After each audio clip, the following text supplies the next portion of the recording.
ओम नमो भगवते वासुदेवाय। जय श्री हरि विष्णु। भगवान विष्णु और माता लक्ष्मी की कृपा अपने समस्त भक्तों पर सदैव बनी रहे।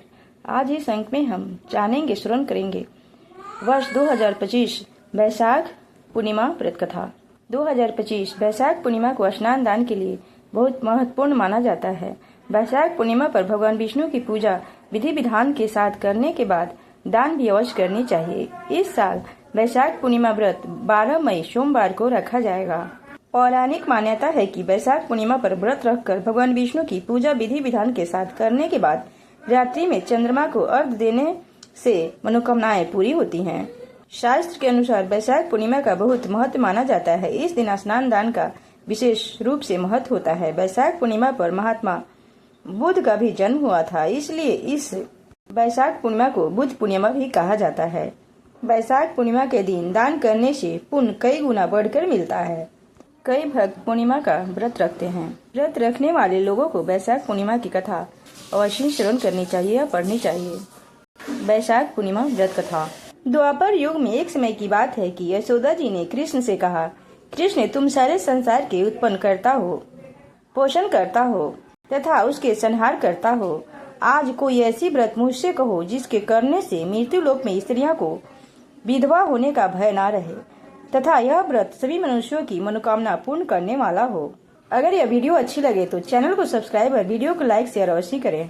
श्री कृष्ण कहने लगे, हे माता, तुमने अति सुंदर प्रश्न किया है। मैं तुमसे ऐसे ही व्रत को सविस्तार कहता हूँ। सौभाग्य की प्राप्ति के लिए स्त्रियों को 32 पूर्णिमाओं का व्रत करना चाहिए। इस व्रत को करने से स्त्रियों को सौभाग्य संपत्ति मिलती है। यह व्रत अचल सौभाग्य को देने वाला और भगवान शंकर के प्रति मनुष्य मात्र की भक्ति को बढ़ाने वाला है। यशोदा जी कहने लगी, हे कृष्ण, सर्वप्रथम इस व्रत को मृत्यु लोक में किसने किया था, इसके विषय में विस्तार पूर्वक मुझसे कहो। श्री कृष्ण जी कहने लगे कि इस भूमंडल पर एक अत्यंत प्रसिद्ध राजा चंद्रहास से पालित अनेक प्रकार के रत्नों से परिपूर्ण कार्तिका नाम की एक नगरी थी।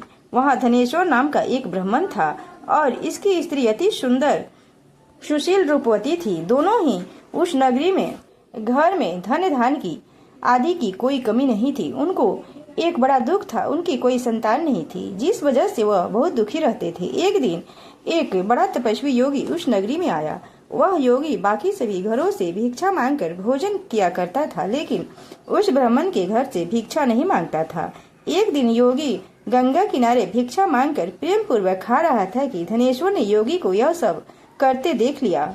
सब कार्य किसी प्रकार से देख लिया। अपनी भिक्षा अनादर से दुखी होकर धनेश्वर योगी से बोले कि आप सभी घरों से भिक्षा लेते हो, परंतु मेरे घर से भिक्षा की कभी नहीं लेते, इसका क्या कारण है? योगी कहने लगे कि आपके धर्म हमें इस बात की आज्ञा नहीं देता है कि अभी आप गृहस्थ जीवन में एक सुख से वंचित है। आपके घर संतान होने पर मैं आपके घर से भी भिक्षा स्वीकार कर लूंगा। उन्होंने कहा कि जिसे संतान नहीं है उसके घर से भिक्षा लेने से मेरे भी पतित हो जाने का भय है। धनेश्वर यह सब बात सुनकर बड़ा दुखी हुआ और हाथ जोड़कर योगी के पैरों में गिर पड़ा तथा दुखी मन से कहने लगा कि आप मुझे संतान प्राप्ति के उपाय बताएं।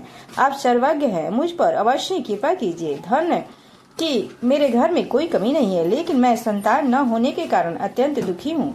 आप मेरे इस दुख का हरण कीजिए। सुनकर योगी कहने लगे, तुम चंडी की आराधना करो। घर पहुंचकर उन्होंने यह सारी बातें अपनी पत्नी को बताई और खुद वन में चला गया। वन में पहुंचकर उसने चंडी की आराधना की और उपवास किया। चंडी ने 16 दिन अपने सपने में धनेश्वर का पूजा स्वीकार किया तथा चंडी ने 16 दिन उसको सपने में दर्शन दिया और कहा कि हे धनेश्वर, जा, तेरे पुत्र होगा, लेकिन उसकी आयु सिर्फ 16 वर्ष होगी। 16 वर्ष की आयु में उसकी मृत्यु हो जाएगी। अगर तुम दोनों पति पत्नी 32 पूर्णिमाओं को व्रत करोगे तो यह दीर्घायु हो जाएगा। जितनी तुम्हारी समर्थ हो उतने आटे के दिए जलाकर शिव जी का पूजन करो, लेकिन पूर्णमासी 32 ही होनी चाहिए। सुबह होते ही तुम्हें इस स्थान के पास एक आम का पेड़ दिखाई देगा। उस पर चढ़कर एक फल तोड़कर अपने घर ले जाना। अपनी स्त्री को इस बारे में बताना। सुबह स्नान होने के बाद वह स्वयं होकर तथा स्वच्छ होकर शंकर जी का ध्यान करके उस फल को खा ले।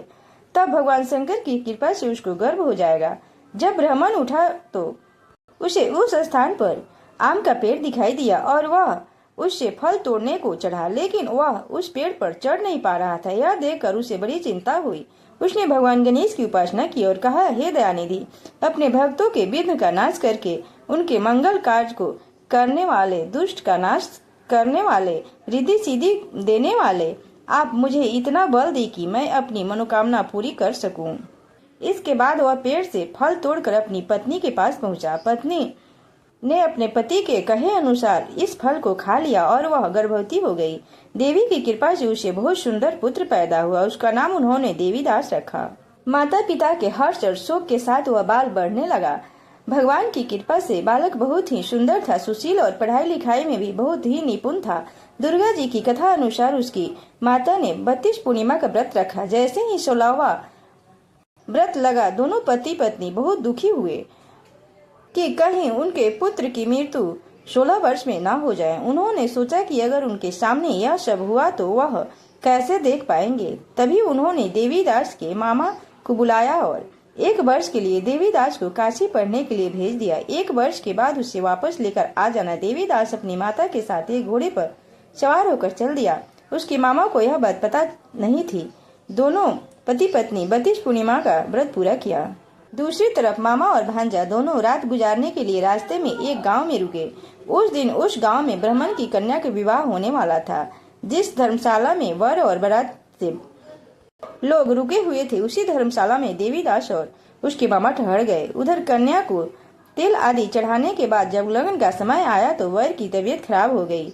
वर के पिता ने अपने परिवार वालों से विचार विमर्श करके कहा कि यह देवीदास मेरे पुत्र जैसा ही है, मैं इसके साथ लगन करा दूंगा और उस बाद में बाकी सारे काम मेरे बेटे के साथ पूरे हो जाएंगे। ऐसे कहने के बाद वर ने पिता देवीदास को मांगने के लिए उसके मामा के पास गए और सारी बातें बताई। मामा ने कहा कि कन्यादान में जो कुछ भी मिलेगा वह हमें दे दिया जाए। वर के पिता ने बात स्वीकार कर ली। इसके बाद देवीदास का विवाह कन्या के साथ संपन्न हुआ। इसके बाद वह अपनी पत्नी के साथ भोजन न कर सका और मन में विचार करने लगा कि न जाने यह किसकी पत्नी होगी। यह सोचकर उसकी आंखों में आंसू आ गए। तब वधू ने पूछा कि क्या बात है, आप उदास क्यों हैं? तब उसने सारी बातें पत्नी को बता दी। तब कन्या कहने लगी कि यह ब्रह्म धर्म के विपरीत है। आप ही मेरे पति हैं, मैं आपकी ही पत्नी रहूंगी, किसी अन्य की कभी नहीं। तभी देवीदास ने कहा, ऐसा मत करिए क्योंकि मेरी आयु कम है, मेरे बाद आपका क्या होगा। लेकिन उसकी पत्नी नहीं मानी और बोली, स्वामी आप भोजन कीजिए। दोनों रात में सोने के लिए चले गए। सुबह देवीदास ने पत्नी को 4 नागों से जुड़ी एक अंगूठी दी और एक रुमाल दिया और बोला कि हे प्रिय, इसे लो और संकेत समझकर स्थिर चित्त हो जाओ। मेरे स्मरण और मरण और जीवन जानने के लिए एक पुष्प वाटिका लगाओ, उसमें सुगंधित वाली एक 9 मल्लिका लगा लो। उसको प्रतिदिन जल से सींचा करे और आनंद के साथ खेलो कूदो। जिस समय और जिस दिन मेरा देहांत होगा उस समय यह फूल सूख जाएगा।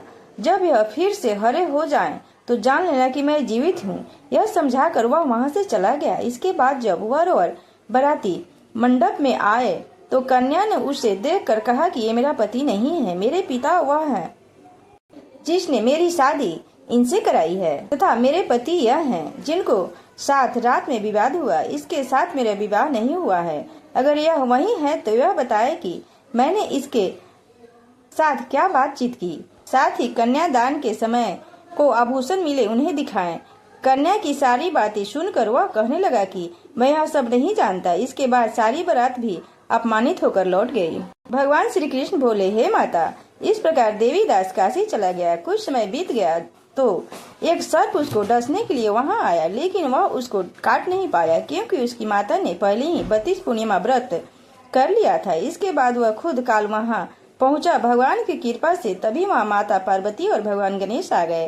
देवीदास को मूर्छित दशा में देखकर माता पार्वती ने भगवान शिव से प्रार्थना की कि महाराज, इस बालक की माता ने पहले ही 32 पूर्णिमा व्रत कर लिए हैं, आप इसके प्राण दे दे। भगवान शिव ने माता पार्वती के कहने पर उसे प्राण दान दे दिया। उधर उसकी पत्नी के मायके में उसकी पत्नी उसकी प्रतीक्षा कर रही थी। उसकी पत्नी ने जाकर देखा कि पुष्प और पत्र दोनों ही नहीं है तो उसको बहुत आश्चर्य हुआ और जब उसने देखा कि पुष्प वाटिका फिर से हरी हो गई है तो वह समझ गई कि उसका पति जिंदा हो गया है। इसके बाद वह बहुत प्रसन्न होकर अपने पिता से कहने लगी कि मेरे पति जीवित हैं, उनको ढूंढिए। जब 16वां वर्ष व्यतीत हो गया तो देवीदास अपने मामा के साथ काशी से चल दिया। इधर उसकी पत्नी के परिवार वाले उन्हें ढूंढने के लिए जा ही रहे थे कि उन्होंने देखा कि देवीदास और उसका मामा उधर ही आ रहे थे। उसको देखकर उनके ससुर बहुत प्रसन्न हुए और उसे अपने घर ले आए। वहां सारा नगर इकट्ठा हो गया और कन्या ने भी उसे पहचान लिया। देवीदास ने इसके बाद अपनी पत्नी और मामा को लेकर वहां से चल दिया।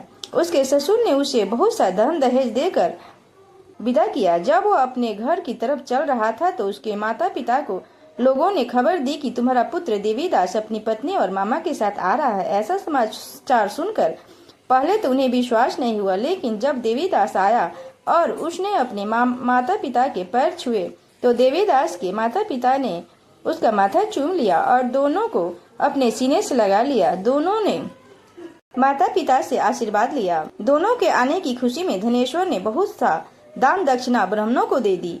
श्री कृष्ण जी कहने लगे कि इस तरह से धनेश्वर को 32 पूर्णिमा के व्रत के प्रभाव से संतान प्राप्त हुई। जो स्त्रियां इस व्रत को करती है वह जन्म जन्मांतर तक वैधव्य का दुख नहीं भोगती और सदैव सौभाग्यवती रहती है। यह मेरा वचन है। यह व्रत संतान देने वाला और सभी मनोकामनाओं को पूरा करने वाला है।